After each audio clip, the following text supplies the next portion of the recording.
भक्ती, ज्ञान आणि वैराग्य या आध्यात्मिक अनुभूतीत ज्यांचं जीवन आणि चरित्र आकाशा एवढ्या व्यापक गौरवानं विस्मानिकपणे सन्मानित करण्यात आलं, ते जगतवंदनी जगतमान्य जगद्गुरू तुकोबाराय यांची जन्मभूमी आणि कर्मभूमी असणारे हे पवित्र तीर्थक्षेत्र म्हणजे देहूगाव.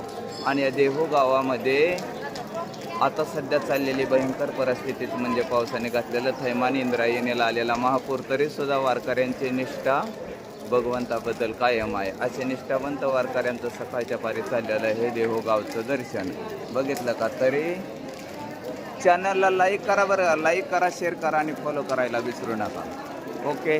सकाळच्या पहारी जगद्गुरू तुकोबाराय यांच्या मंदिरात दर्शनासाठी उपस्थित आहे आणि दर्शनाची बारी बघितले का? सकाळचं वातावरण इतकं खतरनाक झालंय की काय बोलायचं काम नाही.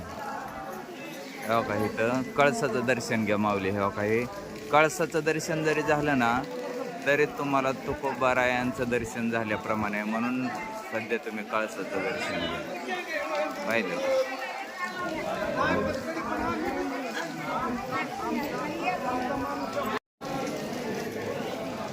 दर्शन बारी म्हणजे जगद्गुरू तुकोबारायांच्या देहू या पवित्र तीर्थस्थानावर सकाळच्या परिवारकऱ्यांनी केलेली ही दर्शनाची गर्दी. नागेंद्र हाराय त्रिलोचनाय भस्मांगरागाय महेश्वराय नित्याय शुद्धाय दिगंबराय तस्मेनकराय नमः शिवाय.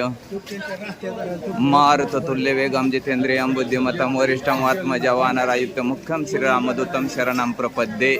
आलो बघा आता ह्यात इनामदारवाड्यामध्ये दर्शनासाठी आलोय बघा. आता ह्या पालखी इथं ह्या ठिकाणी असते या. ओके बघा, वारकऱ्यांची चहाची वाटप आहे. कस काय झुंबड उठली चहा प्यायला बघितलं का? ह्या कस काय पंढरीच्या सुखांत पारणा हे लेखा या संत वचनाप्रमाणे भजनाचा आनंद घेणारे वारकरी पाहिले का?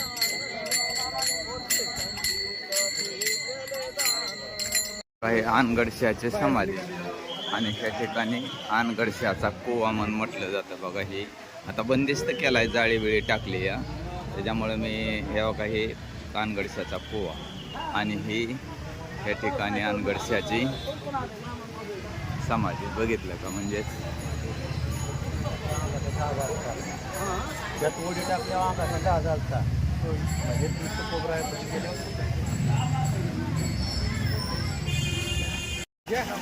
जगद्गुरू तुकोबारायांचं निष्ठावंत वारकरी म्हणजेच आनगडशा. आणि हे आनगडशाच्या विहिरीपाशी जगद्गुरू तुकोबारायांच्या आरती, पालखीची आरती 12 वाजता ह्या ठिकाणी प्रस्थान झाल्यानंतर होती. ते ठिकाण म्हणजेच आनगडशाची कुवा असं म्हटलं जातं बघा.